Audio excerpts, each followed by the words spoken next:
vibrando todos juntos para o estudo de hoje. Obrigada, Kiko. Vamos lá, Pedro.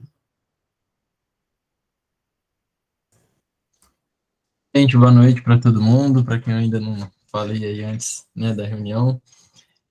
Vamos continuar o nosso tema. Boa noite, Selma, chegou aí agora. Valdemar. Desculpa o atraso. Atraso nenhum, chegou na hora. O Léo foi para a reunião, passou aqui para jantar. Ei, trem bom, hein? No final, todo mundo, a gente passa lá para jantar, fazer o segundo round, não tem problema também não. A hora que quiser, tá às ordens. Então tá bom. Mas na semana passada a gente estava conversando, né, sobre a questão também da encarnação dos espíritos, e foi assim, de forma até proposital, que a gente gastou um tempo maior ali naquelas questões 132 e 133, para que ficasse bem frisado essa parte, e a gente deu só uma palhinha, né, nas questões ali 134, quando começa o tema em si, que vai falar sobre a alma, né? E é muito interessante porque esse termo alma, né, acho que dificilmente alguém não conhece, né, ou não se refere, até aquelas pessoas que não acreditam em alma falam, né, nossa, mas minha alma agora até saiu do corpo. Tem essas expressões, então é uma expressão que está corriqueiramente no nosso dia a dia, independente de religiões, faz parte do nosso vocabulário essa expressão, mas é interessante porque quando nós vamos, por exemplo, olhar para a nossa própria história, história como humanidade, história como os povos, né, os espíritos que aqui estavam encarnados desde a formação do mundo, a gente percebe que basicamente eram dois grupos, né, que formavam a constituição do planeta terrestre, né, onde nós estamos, que eram espíritos, né, nativos aqui do planeta Terra. Então esse era o primeiro grupo, e um segundo grupo de uma população mais numerosa, vamos dizer assim, que eram os estrangeiros, se assim a gente pode chamar, que eram espíritos que vieram de outros planetas para poder encarnar na Terra.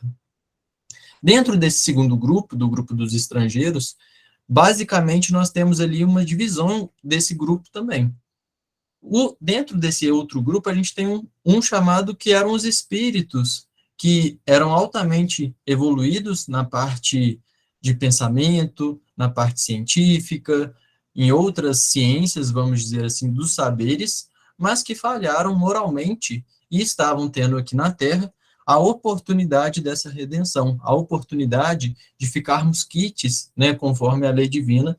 Então, eles teriam essa oportunidade de trazer à Terra os conhecimentos que eles já tinham, ao mesmo tempo em que aproveitavam para poder reparar aquilo que ficou mal feito.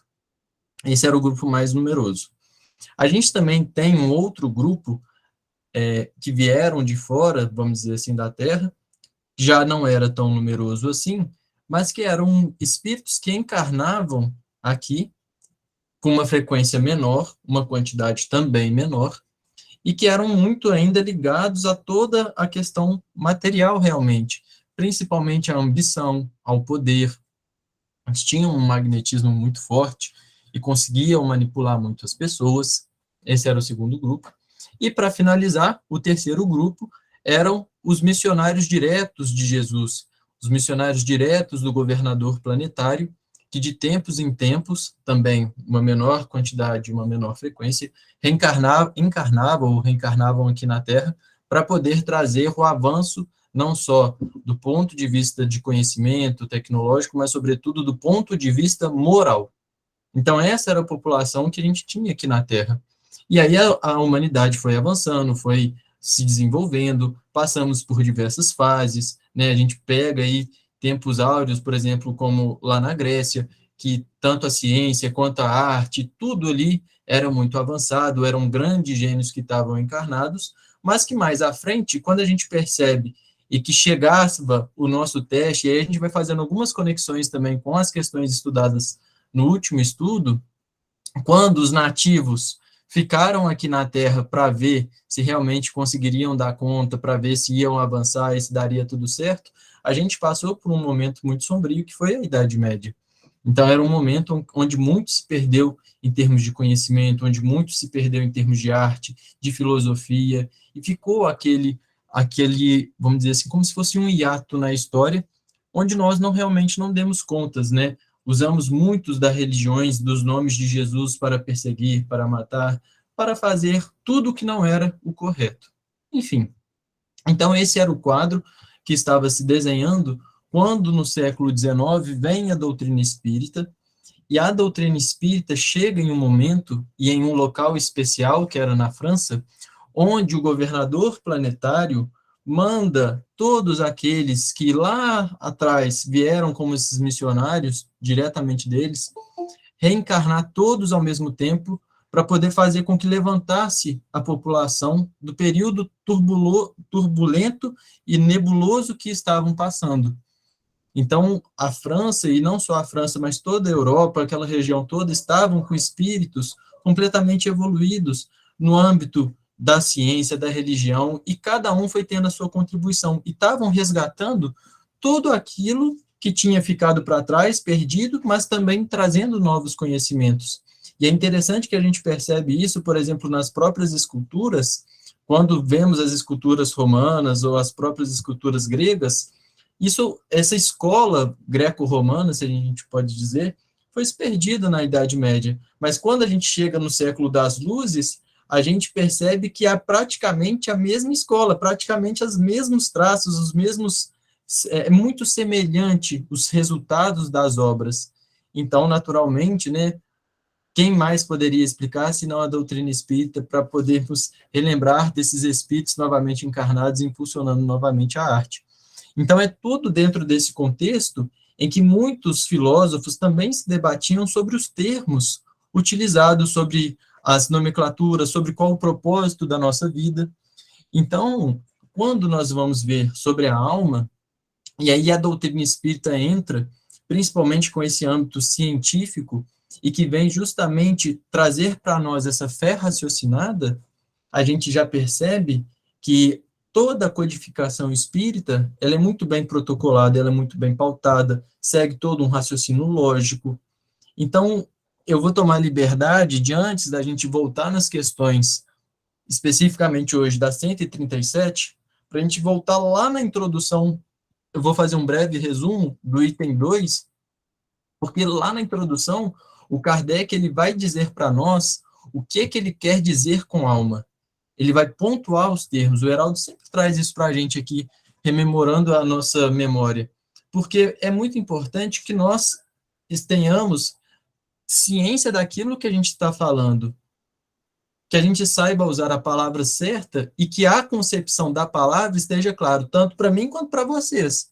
Porque se eu estiver falando aqui de alma, pensando em um significado, a Adelange está lá na casa dela pensando em alma com outro significado, o Fernando está lá na casa dele pensando em outro significado, não deu muito certo. Então, primeiro a gente precisa alinhar os termos, definir os termos. E é justamente isso que ele já começa logo no início do Livro dos Espíritos, falando que a alma, para uns, é o princípio da vida material orgânica. Não tem existência própria e se aniquila com a vida. Ou seja, é o materialismo puro. Só pensa no corpo em si. E o corpo, enquanto vive, teria a alma. De conformidade com essa opinião, o que a gente pode concluir? Que a alma seria um efeito e não uma causa. Ou seja, é o materialismo propriamente dito. Kardec ainda vai dizer que a gente tem uma segunda concepção desse termo chamado alma, que eles pensam que é o princípio inteligente, esse princípio da inteligência universal, do qual cada ser, ou seja, do qual cada um de nós, absorvemos uma parte dessa porção. A gente já conversou com isso, né, que é a questão lá que faz uma alusão ao panteísmo. E a gente viu essas definições de termos também. E, por fim, segundo outros, a alma é um ser moral, distinto, independente da matéria e que conserva sua individualidade após a morte. Essa conservação da individualidade não existe na doutrina panteísta. A alma voltaria para esse todo, ou seja, a nossa individualidade se perderia, o nosso livre-arbítrio se perderia. Então, essa é outra concepção de a alma ser um ser moral, ser distinto, de conservar a sua individualidade após a morte, é concepção, vamos dizer assim, em que os espiritualistas, não estou dizendo espírita, ou melhor, Kardec não está dizendo espírita, está dizendo espiritualistas. Essa é a concepção de alma para os espiritualistas, onde a alma não é mais um efeito, e sim uma causa. Então, agora que está alinhado esses três termos, né, ele vai dizer que é o seguinte: cada um, na sua concepção, está correto. Só que a nossa linguagem, a gente vê isso nas respostas do Livro dos Espíritos, é muito pobre. Então, a mesmo termo alma é usado de três formas distintas, onde aqui na doutrina espírita, onde no espiritualismo em si, nós podemos enxergar, basicamente, o seguinte: essa alma como animação da matéria, como princípio vital, e a nossa alma como individualização daquilo que a gente realmente somos, espíritos individuais, espíritos com o livre-arbítrio, e que vai conservar automaticamente toda a nossa individualidade após deixarmos esse corpo físico, né? Então, agora que já ficou para nós bem definido o que seria a alma nessa concepção de Kardec, a gente pode avançar para poder entender o que ele quer dizer e trabalhar nessas outras questões. Deixa eu só projetar para vocês, que eu tinha esquecido. Aí, vamos lá. Então, assim, a gente chegou a ver nas questões da semana passada, ele perguntando o que é a alma, né, onde os espíritos responderam que era um espírito encarnado, e aí a gente conversou a respeito disso, de que muitas vezes a gente usa de forma muito rasa, mas para facilitar o entendimento, que espírito a gente se refere quando está fora do corpo, e alma quando está encarnado, só para poder facilitar, mas que ao estar encarnado, nós estamos consequentemente suscetíveis a todas as leis materiais, e isso com certeza muda toda a nossa perspectiva, e que basicamente somos formados, vamos dizer assim, por três partes: o nosso corpo, né, esse material, esse que a gente toca, o nosso espírito, né, a nossa alma, enquanto estamos encarnados, e o nosso perispírito, que já foi também bastante trabalhado isso em 2 reuniões, se não me engano, que o Heraldo, a gente viu todas as propriedades ali do perispírito, a sua ponderabilidade, enfim, foi bastante difundido e ficou bem claro para a gente. Então, Kardec, ele puxa essas questões passadas para entrar agora na questão 137, onde ele vai perguntar o seguinte: um espírito pode encarnar a um tempo em 2 corpos diferentes? Ou seja, um mesmo espírito, ele pode ter 2 corpos físicos, eles podem ter 2 presenças, ter 2 corpos ao mesmo tempo? E aí os espíritos vão dizer que não. O espírito é indivisível e não pode animar simultaneamente 2 seres distintos. Ou seja, um corpo, um espírito. Se eu tiver um outro corpo de um outro homem, estamos falando de um outro espírito. E aí tem uma nota onde eles vão recomendar ver o Livro dos Médiuns, porque lá a gente vai falar da questão da bicorporeidade e da transfiguração. Essa questão da bicorporeidade é porque tanto nos santos da Igreja Católica, nós temos diversos relatos de várias aparições simultâneas. Aqui a gente pode citar também o exemplo aí do Eurípides Barçanufo, apresentando em 2 locais diferentes. Então, essa questão da bicorporeidade não é que são um espírito animando 2 corpos, é um fenômeno mediúnico que não vai ter como a gente entrar aqui, como é que se dá todo esse processo, porque não é o tema de hoje, não é o caso, que senão a gente ficaria aqui a reunião toda, mas, ou seja, como se fosse o efeito, poderíamos categorizar assim, mas não quer dizer que são 2 corpos com 2 espíritos diferentes. Sempre precisamos, o fenômeno da bicorporidade é um espírito aparecendo em 2 pontos diferentes, mas a gente não pode ter só um espírito animando e vivendo em 2 corpos. Então, para não gerar muita confusão na cabeça de vocês, é melhor só a gente ficar com a resposta de Kardec. Quando a gente tiver a oportunidade, a gente entra aí nas questões da bicorporidade para poder ver como que é esse processo de aparição e desaparição, enfim. Fica mais tranquilo para a nossa reunião de hoje. Que se deve pensar da opinião dos que consideram a alma o princípio da vida material? Ou seja, foi aquilo que nós começávamos a conversar na reunião de hoje, quando lá na introdução ele pergunta, né, coloca esse ponto de vista daquilo que fosse a alma como o fluido vital, a alma animando a matéria. E aí os espíritos vão responder que é uma questão apenas de palavra, que nada temos. Começai por vos entender mutuamente. Ou seja, a gente está usando a mesma palavra para definirmos conceitos diferentes. Então, quando nós vimos, se não me engano, por volta da questão 70 do Livro dos Espíritos, sobre o princípio vital, sobre a animalização da matéria, eu lembro até que o Kiko, né, a gente ficou conversando sobre isso, sobre os seres orgânicos, os seres inorgânicos, a gente viu como que precisamos do fluido vital para poder ter essa animalização da matéria. Então, a gente percebe essa animalização da matéria nas plantas, em todos os seres vivos, mas a gente consegue ver também uma distinção, né, com relação ao instinto, à inteligência, a tudo isso que foi conversado nas reuniões passadas. Então, a gente pode dizer que a alma participa da animalização da matéria? Sim, dependendo do que aquilo que queremos dizer como alma. Se estivermos tomando por esse lado do fluido vital, do princípio vital, sim. Então, a gente precisa sempre conseguimos entender entre a gente. Esquece o vocabulário, bate papo, conversa, entende, e aí sim a gente consegue chegar na mesma analogia. Ficou claro, pessoal? Tá sendo muito confuso aí esses termos. Então vamos. Alguns espíritos, e antes deles, alguns filósofos, definiram a alma como uma centelha anímica emanada do grande todo. Por que essa contradição? Ou seja, já é aquele segundo ponto que a gente tratou.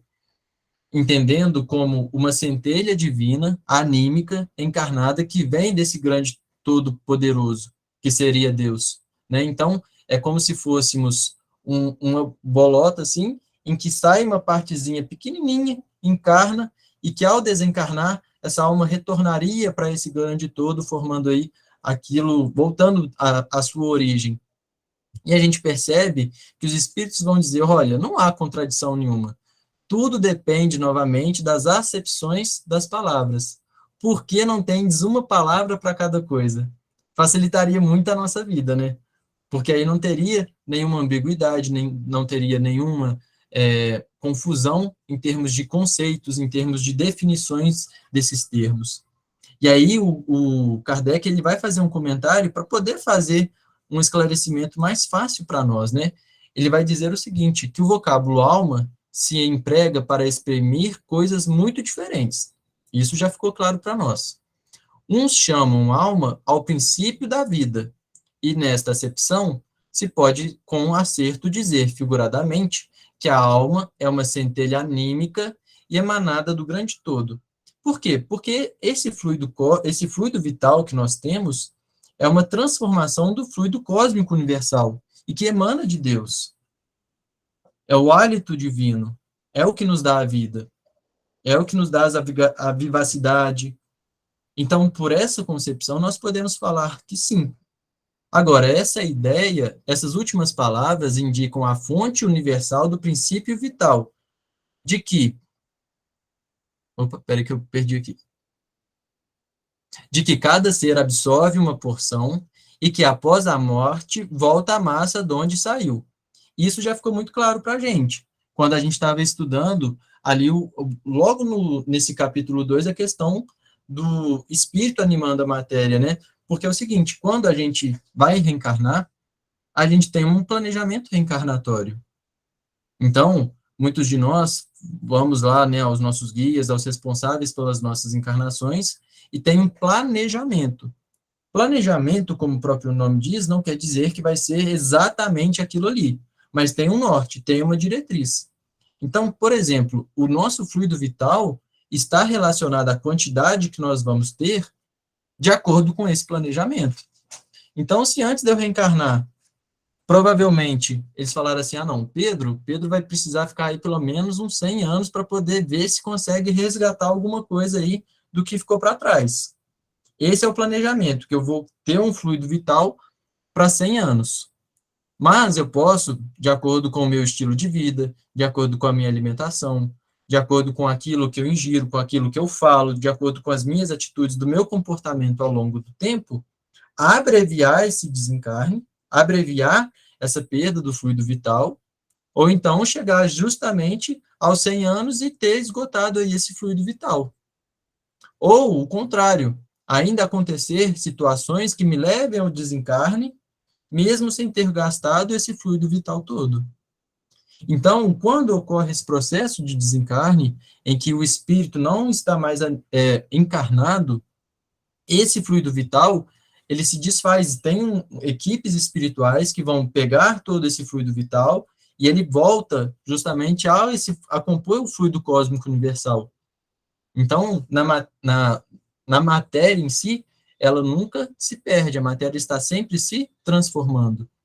Então, a gente, ao reencarnar, pega esse fluido, né, a gente pega também o fluido do planeta, são várias misturas, pegamos esse fluido vindo principalmente do fluido cósmico universal, utilizamos da maneira que tivermos que utilizar, os espíritos condensam, misturam com o fluido do planeta, temos o nosso fluido vital, e ao desencarnar, esse fluido ele volta da massa de onde ele saiu. Então, por essas palavras, não há contradição, é isso mesmo. A grande questão é só uma questão de termos. Essa ideia, de nenhum modo, exclui a de um ser moral, distinto, independente da matéria e que conserva sua individualidade. Ou seja, tanto eu quanto vocês, nós participamos desse processo de pegar esse fluido, armazenarmos e depois voltarmos. Mas isso não faz com que nós percamos quem nós somos. Isso não muda as nossas experiências. Continuamos a ser a mesma pessoa. A diferença é só uma questão de termos.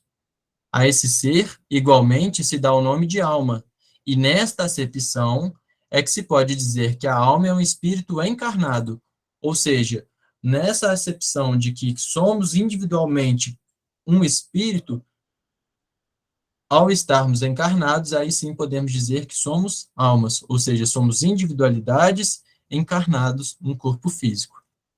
Dando à alma definições diversas, os espíritos falaram de acordo com o modo por que aplicavam a palavra, e com as ideias terrenas de que ainda estavam mais ou menos imbuídos. Isto resulta da deficiência da linguagem humana, que não dispõe de uma palavra para cada ideia, donde uma imensidade de equívocos e discussões. Eis porque os espíritos superiores nos dizem que primeiro nos entendamos acerca das palavras. Ih, gente, esqueci de abaixar aqui para vocês, né? Hoje eu não estou para me ajudar. Vamos lá, Alessi. Eu não sei se você vai falar aí, né? Mas lá em 1 Coríntios, né? De 15 a 45, Paulo fala assim, né? Que o primeiro homem foi o Adão, foi feito em alma vivente, né?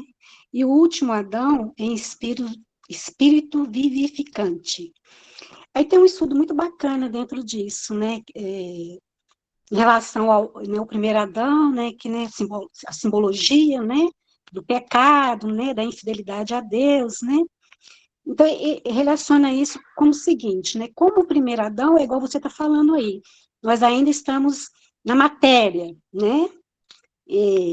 Somos nós, esses espíritos ainda buscando essa compreensão espiritual, né? E o segundo Adão, né, que é a alma vivificante, já é o Cristo, né? Quando veio trazendo essa proposta, entendeu? Então, assim, eu acho que cabe aí, que ele fala assim, ó, Paulo fala assim, observe que tanto os nascidos em Adão quanto os nascidos em Cristo se constituem vasos formados da mesma massa, como nos afirma o apóstolo Paulo, está aqui. Mas não é o primeiro espiritual, senão o natural. Depois o espiritual. Todos os homens precisam ser feitos almas viventes, homem natural, para depois serem criados espirituais, homem espiritual. Aí tem um estudo muito bacana nesse sentido. O que significa?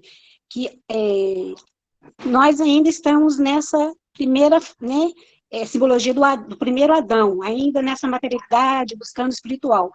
Aí o Cristo já é o segundo Adão, entendeu? Que é o espiritual, né, a alma vivificante, entendeu? É só para ajudar um pouquinho. Não, e é legal sim, porque isso que você falou, assim, a gente percebe que tanto você quanto o pessoal, espero que esteja pegando essa sequência do Livro dos Espíritos. Porque o que a gente viu antes de falar sobre a alma, né, que é o espírito encarnado? A gente viu as ordens dos espíritos, a classificação dos espíritos e como que se dá todo o progresso dos espíritos.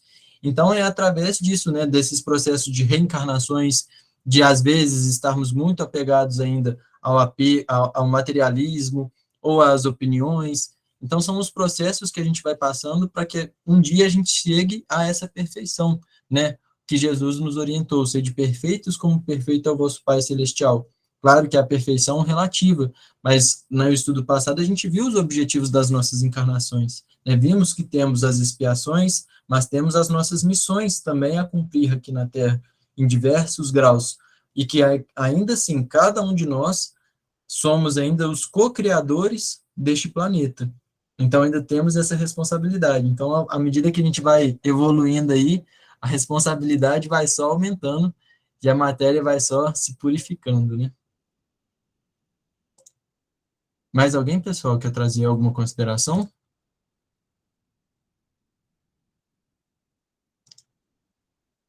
Então, vamos para 140. Deixa eu abaixar aqui para... Aí, pronto. Que se deve pensar da teoria da alma subdividida em tantas partes quanto são os músculos e presidindo assim a cada uma das funções do corpo? Então a gente percebe que o Kardec ele é bem insistente, né? Porque na pergunta passada os espíritos já responderam que o espírito é indivisível.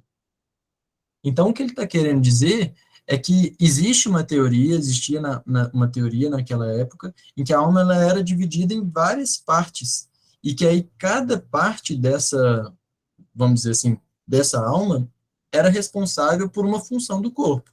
Então, existia a função aí pelo bater o coração, por locomover a perna, por abrir e fechar a mão. Então, ele está perguntando sobre isso. E aí os espíritos vão responder. Ainda isto depende do sentido que empresta a palavra alma. Se se entende por alma o fluido vital, essa teoria é em razão de ser. Ou seja, se a gente estiver falando sobre o fluido vital, isso faz sentido. Porque a gente percebe já também que o nosso espírito e o nosso perispírito é ligado célula a célula do nosso corpo. E se é ligado célula a célula, e o nosso fluido vital está ali animalizando célula a célula, aí faz sentido, podemos dizer que sim.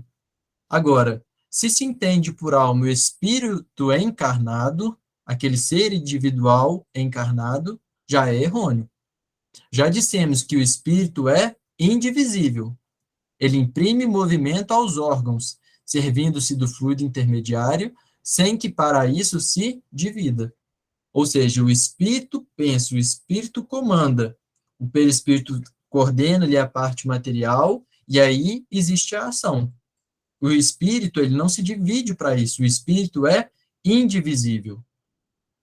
Mas o fluido é como se fosse as mãos para o espírito, é ele que vai, e o pensamento que vai atuar para poder modelar toda essa matéria e imprimir movimento, imprimir cor, imprimir sentimento, enfim.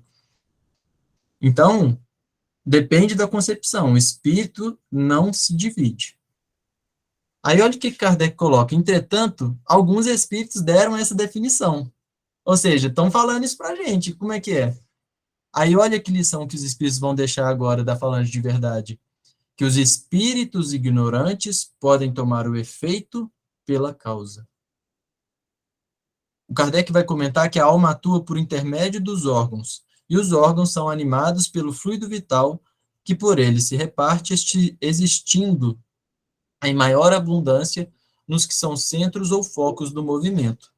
Então, eu vou só fazer esse comentário, Celinho, já te passo a mãozinha aí, porque aqui tem uma outra parte que... Vamos no comentário de Kardec, para não perder o raciocínio. Aqui ele está comentando, a gente está falando sobre o fluido vital, mas ele está chamando a atenção também que existe em maior abundância nos que são centros ou focos de movimento. Do que a gente está falando aqui? Dos nossos centros de força ou dos nossos chakras.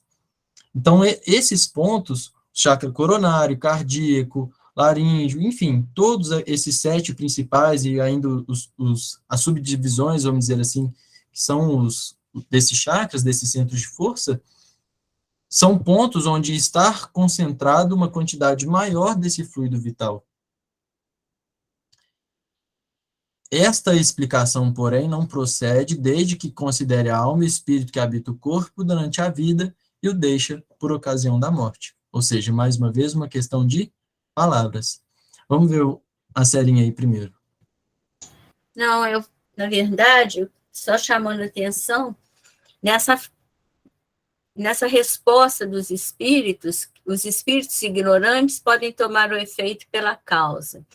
E a gente, muitas vezes, acha que tudo aquilo que vem dos espíritos, todas as mensagens, tudo que vem, a gente tem que acreditar, porque vem dos espíritos. E a gente tem que ter cautela com isso.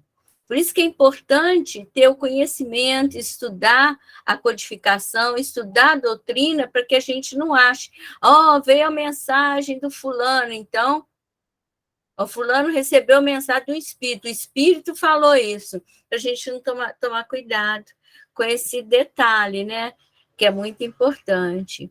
E outra coisa importante, né, Pedro, é que muita gente fala que o Kardec, na codificação, não fala dos centros de força. Ele não usa essa palavra, mas ele usa a palavra focos ou centros de movimento, que é a mesma coisa, né? Então, vale até a pena gravar, né, essa questão, 140, né? É isso. Pois é. Esses 2 comentários são muito importantes, porque sobre o livro dos Espíritos ter todos os assuntos e ser um livro escrito para milênios à frente, só aí que a gente vai conseguir entender tudo que ele esteja falando, que eu acho que eu já comentei isso aqui, se não tiver comentado, fica, e se já tiver comentado, vocês fazem carinho de que não sabia nada. O Divaldo, uma vez, ele estava sendo questionado a respeito sobre a física quântica, porque ele estava fazendo uma palestra, no final o pessoal foi conversar com ele, para questionar, como se fosse isso que a Celinha relatou, que, olha, a gente não achou no Kardec falando nada sobre isso. E aí o Divaldo, naquilo, ele ficou meio em dúvida também. Aí a Joana apareceu para ele. Meu filho, por que você está se perturbando aí? Aí ele falou, olha, eu não estou me recordando de nenhuma questão tratando sobre a física quântica, sobre nada disso. O Kardec não falou sobre a física quântica realmente. E aí a Joana falou assim, meu filho, falou sim. Vai lá na questão tal, que eu não sei qual é a questão, mas vai lá nessa questão, que ele está falando lá sobre a física quântica. Eu acho que era do átomo ao arcanjo, se não me engano, aquela questão. Vai lá, que você vai ver que ele está falando sobre a física quântica. Só não está falando com esse termo, ou seja, com essa palavra, mas o fundo do pensamento está lá. Ou seja, é por isso que nós precisamos passar por todos esses processos para que a gente consiga extrair dessas letras o significado profundo dessas palavras. O que de trás tem nesse livro, nessa questão, que a gente hoje ainda não consegue enxergar. Então, é isso que a gente tem que procurar. E é por isso que os grupos de estudo são bons. A gente estava comentando isso aqui antes de iniciar o estudo em si, porque cada um vai trazendo uma parte que vai complementando. Eu, por exemplo, não tinha parado para pensar nisso que a Alessi trouxe hoje, né, fazendo essa notação ao Adão. Tem o estudo que o Heraldo já fez sobre o Adão e Eva, tem a gravação lá no grupo também, o que significam esses termos, então vale a pena assistir quem ficou curioso. Então, são questões que vêm nos enriquecendo. E sobre a resposta dos espíritos, é uma lição para nós, porque, principalmente quando a gente, às vezes, entra numa reunião mediúnica e começa numa reunião mediúnica, a gente sabe que para se ter bons frutos, nós, como médiuns, precisamos ser sérios, levar com seriedade, com respeito, buscando em nós a transformação moral, mas também é necessário que haja entre os membros daquela reunião mediúnica um sentimento de amizade, de fraternidade, de irmandade, de respeito. Então, esses sentimentos, eles são necessários para que haja bons proveitos, tanto do lado de socorro espiritual aos espíritos que vão ali se manifestar, quanto também para que as comunicações sejam o mais fidedignas possíveis, para que o médium, às vezes, ao dar a comunicação, não se sinta constrangido, se engasgar, não sinta, né, nenhum ar de deboche, nem nada disso. E aí, então, a gente tem esse sentimento muito de carinho, de respeito e de amizade pelo outro. E isso, às vezes, nos impede de pensar da seguinte forma: eu vou falar com a Celinha porque é tranquilo, mas vou falar assim, poxa, aquela comunicação veio da Celinha. Ah, não, mas eu gosto tanto da Celinha, ela é tão certinha, tão correta, estuda tanto, nem questiona a comunicação. Simplesmente aceita. Não passa pelo crivo da razão. Não passa pela lógica para ver se aquilo que o espírito falou pode fazer sentido realmente. Porque a gente sabe que todos nós estamos suscetíveis a passar uma mensagem que às vezes não era bem aquilo, e que nós não estamos fazendo por mal. Simplesmente, às vezes, no processo mediúnico, saiu de forma equivocada, ou não faz sentido para a gente, ou ainda não é tempo, é preciso aguardar para aquela instrução a gente colocar em prática. Só que, às vezes, esse carinho, essa consideração e esse respeito que tem pelos médiuns em si, às vezes não nos faz nem meditar nisso. Será que faz sentido essa comunicação? Será que é verdade isso mesmo? O que o Erasto nos recomenda? Que é melhor recusarmos 10 verdades a aceitar uma mentira. Mas muitas vezes, pelo carinho, pelo respeito que existe entre o grupo mediúnico, nós vamos nem passando pelo crivo essas comunicações, né? Então, é aí mais uma lição para nós, de que de tempos em tempos precisamos sim, por mais fraternos, por mais empenhados que estivermos na tarefa mediúnica, que a gente precisa sim refletir sobre essas comunicações, né? É um ensinamento dos espíritos que o ensino é universal. Quando uma coisa tem que ser revelada, por exemplo, aparece em diversos pontos do globo. As mensagens espíritas que estão nas revistas espíritas, que estão na codificação, vieram de toda parte. Então, é muito importante essa questão sobre meditar, e os espíritos ignorantes, eles podem simplesmente falar. Não há problema nenhum. Não é porque é espírito, que não é porque está fora do corpo, que virou inteligente, que virou Deus, nada disso. A gente continua sendo o que a gente era. Se era brincalhão, continua sendo brincalhão do lado de lá. Se era mentiroso, continua sendo mentiroso do lado de lá. Então, a gente tem que ter cuidado com essas questões. Vamos a 141 agora, então. Há alguma coisa de verdadeiro na opinião dos que pretendem que a alma seja exterior ao corpo e o circunvolve? Ou seja, o Kardec quer saber se existe, vamos dizer, um campo delimitado para o espírito, né, para a alma encarnada, ou se ela pode exceder o corpo físico. E aí os espíritos respondem: a alma não se acha encerrada no corpo, qual pássaro numa gaiola. O que essa analogia quer nos trazer? Que o pássaro, ele não tem como passar para fora da gaiola. Ele fica só ali naquele espaço determinado. Os espíritos vão dizer que ela irradia e se manifesta exteriormente como a luz através de um globo de vidro, ou como o som em torno de um centro de sonoridade. Ou seja, não fica circunscrito ao nosso corpo, né? Ela se expande. Aquela imagem que a gente já viu e que eu já trouxe aqui para vocês, do espírito, o perispírito e a alma, né? O corpo junto ali ao espírito, a gente percebe como que essa luz irradia. A nossa aura é justamente isso, né? Esse fluido se mostrando, né? Então, ela não fica circunscrita justamente ao nosso corpo. É esse foco de luz que os espíritos respondem. Nesse sentido, se pode dizer que a alma é exterior, sem que por isso constitua o envoltório do corpo. A alma tem 2 invólucros, um sutil e leve. É o primeiro, ao qual chamas perispírito. Então, esse é o primeiro envoltório. Outro grosseiro, material e pesado, o corpo. A alma é o centro de todos os envoltórios, como o germe em um núcleo, já o temos dito. Então, uma das melhores analogias que eu já escutei, se não me engano, foi o próprio Heraldo que falou aqui no estudo, é sobre a cebola, né? Porque como se ali no núcleo, né, a gente tivesse a alma em si, o espírito, e aí esses vários corpos vão constituindo aí o perispírito, a gente tem aí outros corpos também chamados, né, tanto é que Paulo diz isso já lá nas cartas também, sobre esses outros corpos, o corpo etéreo, corpo mental, corpo espiritual, enfim, então a gente sabe que tem diversas camadas aí, a gente já estudou sobre algumas delas, então existe todo esse processo e essa analogia sobre a cebola fica claro e fácil para a gente poder gravar, porque essas imagens que a gente precisa gravar para poder assimilar de forma mais fácil aí o conhecimento.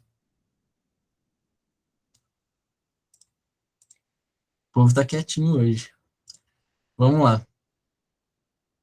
142. Que dizeis dessa outra teoria, segundo a qual a alma numa criança se vai completando a cada período da vida? Ou seja, antigamente, eles não entendiam a criança como a gente se entende hoje. Eles achavam que a criança era um adulto pequeno e que já tinha que ter essa responsabilidade, já tinha que ter tudo aquilo que um adulto tem no seu auge, na sua madureza. E aí, por isso que surgiu essa teoria de que vai se completando a cada período da vida. Então, olha o que os espíritos respondem. O espírito é uno e está todo na criança como no adulto. Os órgãos ou instrumentos das manifestações da alma é que se desenvolvem e completam. Ainda aí tomam um efeito pela causa.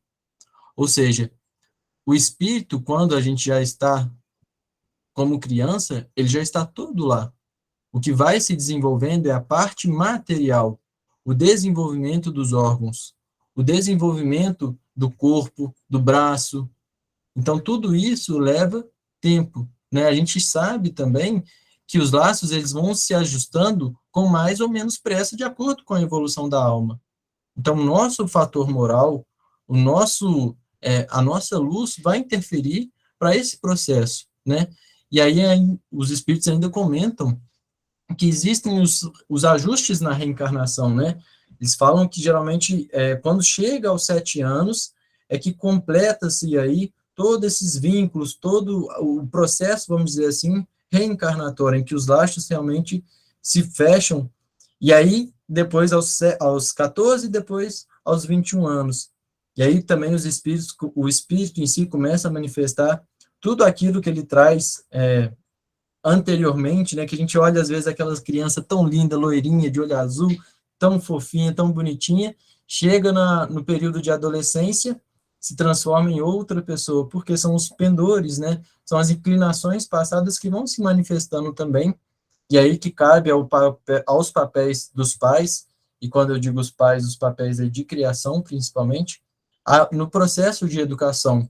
E é por isso que a gente viu no estudo passado de que educar é uma das tarefas mais importantes e uma das pioneiras. E é por isso também que a parte da evangelização infantil dentro de um centro espírita é o trabalho mais importante do centro espírita, porque está formando toda uma geração e está trabalhando para que esses espíritos não caiam no sofrimento, que sigam uma conduta correta, que consigam progredir, evoluir, sem precisar passar ali pela dor, pelo sofrimento, se equivocando em mais uma reencarnação. Bom, vamos aproveitar que a Fran chegou, se ela puder ler para a gente a questão 143, vamos ver se tem alguém que queira falar ou fazer alguma consideração antes aí.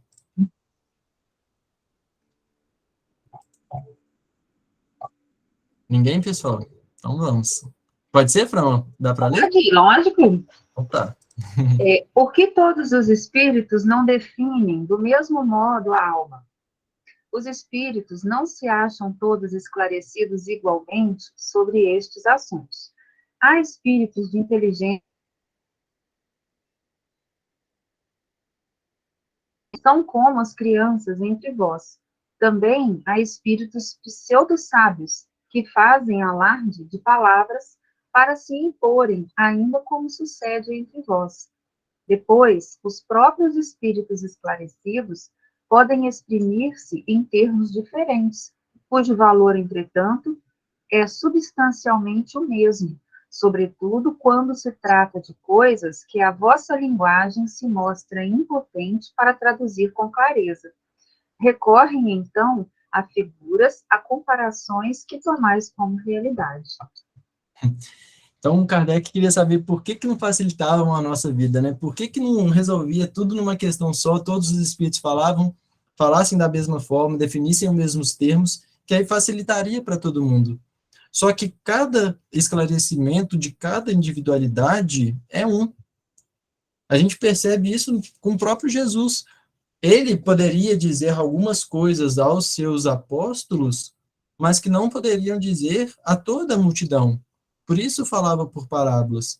Por isso, aqui no Livro dos Espíritos, nós ainda temos coisas que não enxergamos. Ainda falta esse entendimento, ainda falta luz, ainda falta conhecimento, ainda falta um avanço moral em nós para podermos compreender toda a acepção do termo. E há espíritos de inteligência ainda limitada, da mesma forma do lado de lá. Então, esses espíritos, às vezes, eles querem nos ajudar, querem nos orientar, mas não conseguem. Por isso, esse trabalho do Kardec é tão importante, porque a falange do espírito de verdade que vem esclarecer, que vem pontuar, e por isso que o trabalho do codificador merece ser ressaltado e honrado, porque ele preencheu ali, a gente percebe só nesse subtópico, vamos dizer assim, sobre a alma, de como que ele amarra todos os pontos para que não haja nenhuma dúvida, que não haja nenhuma falsa interpretação, e que seja um pensamento concreto, de base sólida, que vá sustentar todo o progresso científico que ainda está por vir e que não vai entrar em contradição. Então, esse trabalho ele é muito sério. E a gente tem que entender e se esforçar para que a gente consiga também ter esse conhecimento enraizado em nós, para que ao sermos confrontados, ou que ao sermos questionados sobre isso, que a gente consiga, pelo menos, dar o caminho para que a pessoa consiga se esclarecer também, né? Então, a gente já viu que há esses espíritos pseudo-sábios, vimos todos ali os espíritos brincalhões. Então, eu trouxe aquele caso do Pintacilgo, né? Em que a mãe do Pintacilgo veio, né, para poder falar o que aconteceu ali com o passarinho. Então, a gente sabe, se convoca a rocha e as pedras te falarão. Então, a gente sabe que precisamos ter os médiuns sérios, precisa de uma reunião séria, e sempre passar ali pelo crivo da razão. Vamos lá, Kiko.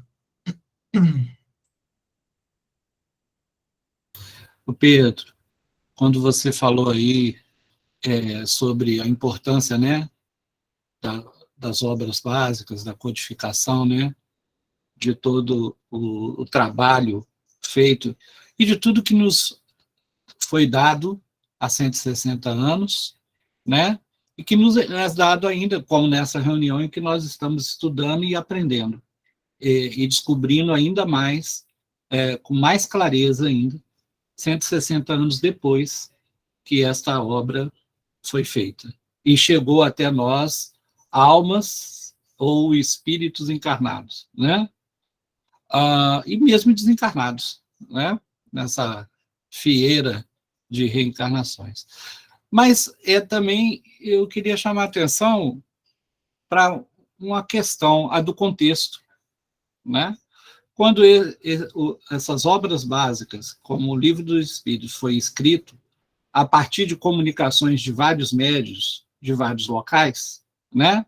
E o trabalho de codificação de Kardec, havia na sociedade, principalmente europeia, e mais ainda da França, o modismo das comunicações mediúnicas, né? Muito forte e frívolas, por curiosidade, por brincadeira, né? Era nesse contexto, né, de um modismo muito forte das comunicações, das mesas, dos copos, né, de tudo que era feito, dos oráculos, enfim, era nesse contexto que foi escrito a obra e as comunicações dos espíritos superiores, dirigidos pelo Espírito da Verdade, Jesus, né, que chegaram até nós e há 160 anos, mas que nós, ainda hoje, nos centros espíritas, e isolados, sozinhos, em casa, estudamos, temos acesso a essa oportunidade, né? E mais ainda, a oportunidade da misericórdia de Deus, né? Do avanço tecnológico, científico, e do nosso próprio avanço individual de conhecimento e experiências nesses anos todos, né? Em 160 anos, talvez não dê para 2 encarnações, mas uma e mais o tempo no plano espiritual, estudando também, aprendendo também, né? Porque o desencarne não interrompe o aprendizado, não é mesmo? Então, acho que, assim, é mesmo de ficar grato, né? A tanta oportunidade, e uma obra dessa, um manancial inesgotável, né? Para todos sempre.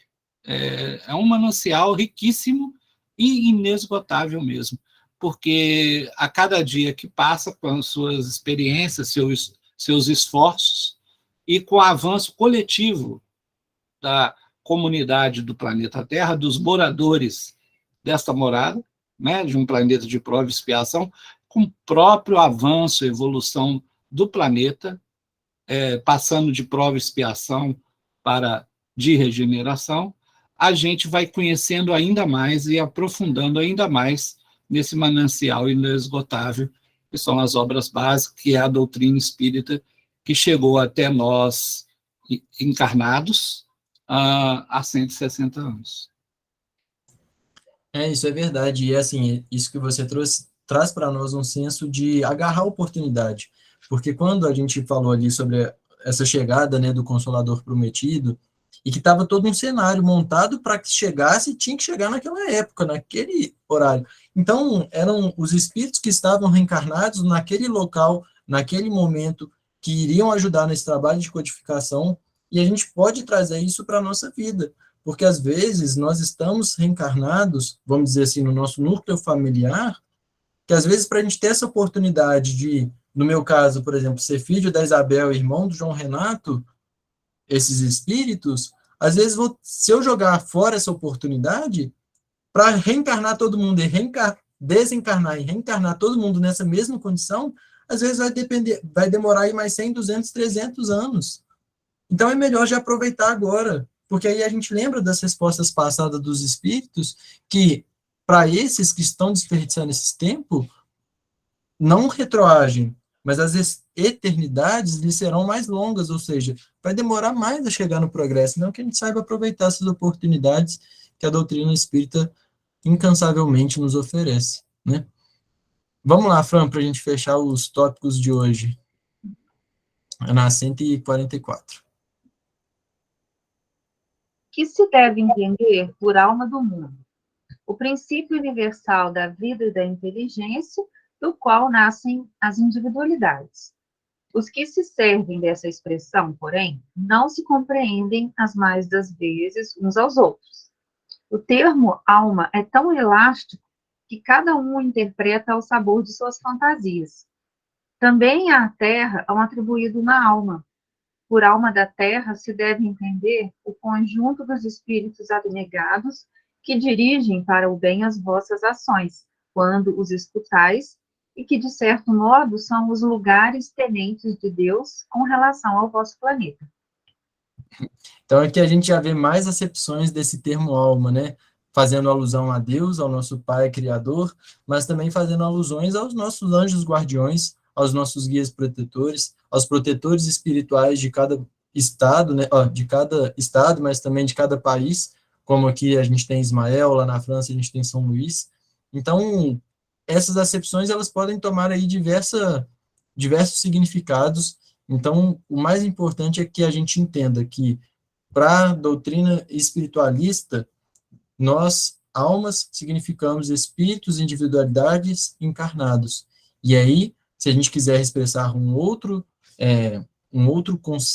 sentido para isso, que a gente seja bem claro e se resolva entre a gente. Mas o termo geral significa isso.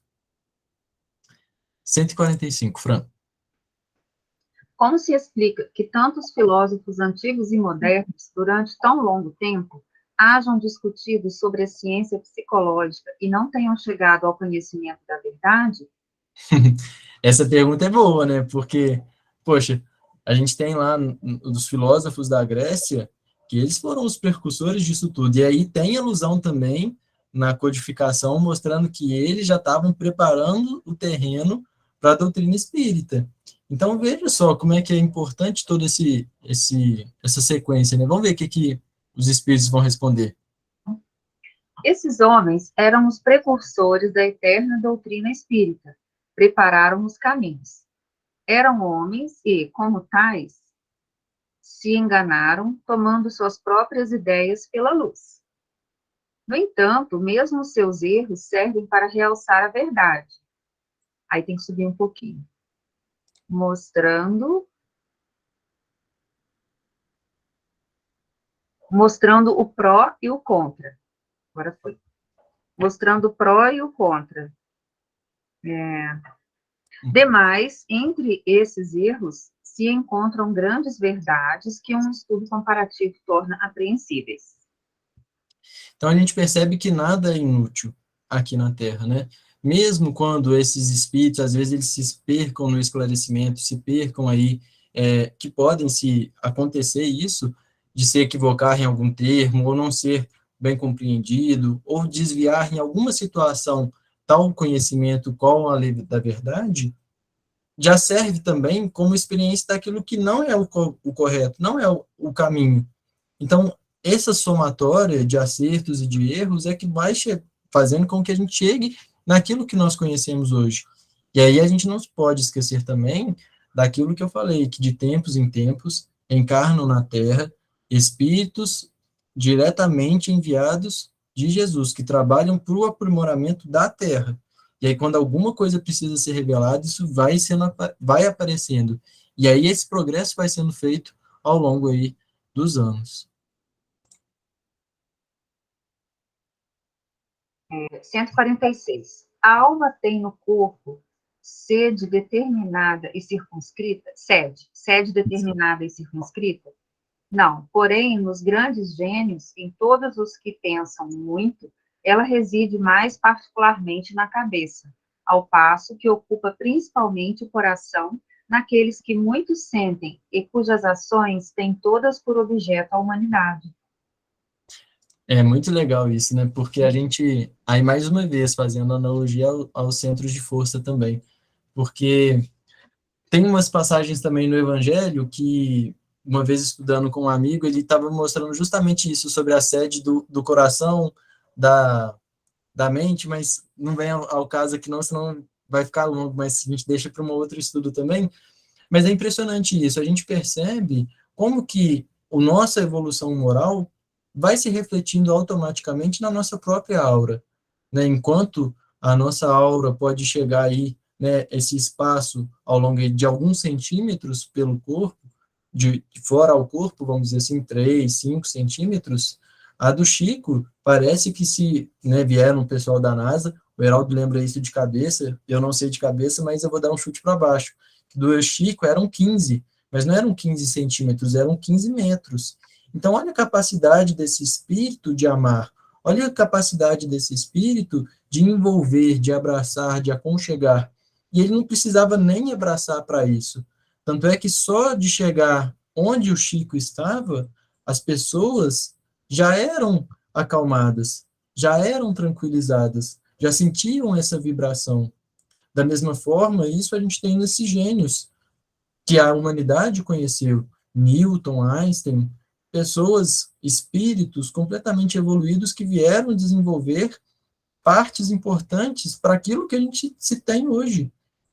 Então, isso é muito nobre e é muito belo a gente compreender isso, porque isso é o nosso objetivo. Nós vamos chegar lá também, é um processo, é um caminho que todos nós vamos percorrer.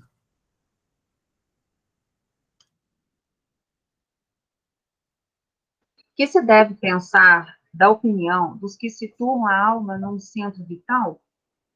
Quer isso dizer que o espírito habita de preferência essa parte do vosso organismo, por ser aí o ponto de convergência de todas as sensações.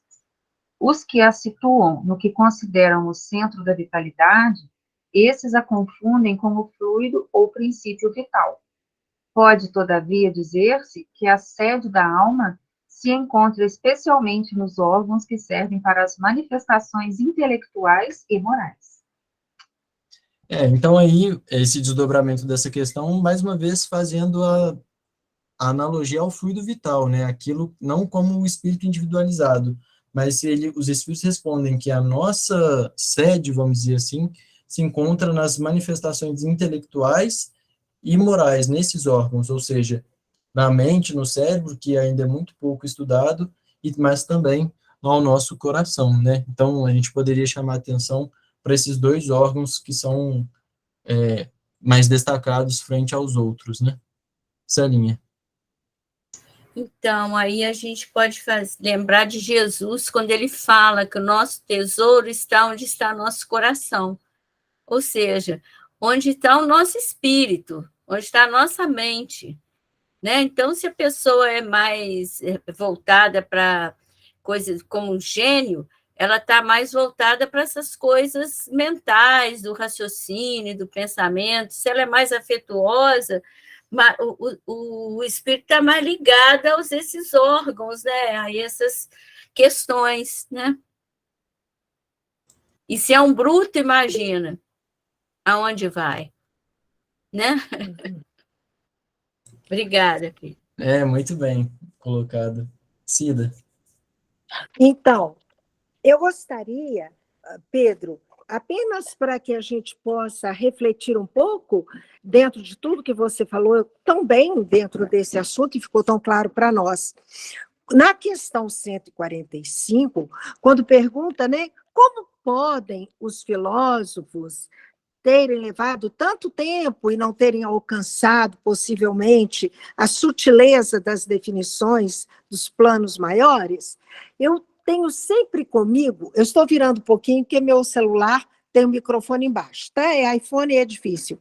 Mas olha só, Platão, você imagina, Platão é 428 a.C., e quando ele expõe a alegoria da caverna, e quando ele diz que existem dois mundos, o sensitivo e o inteligível, e que no mundo sensitivo nós temos apenas uma sombra do que é o mundo inteligível. E ele usa nós já conhecemos a alegoria da caverna. Um dia de sol passa o homem e a imagem projetada no fundo da caverna é a sombra de um homem, mas não do homem José, Pedro, mas de uma espécie humana. Né? Então, essa seria a nossa visão daqui.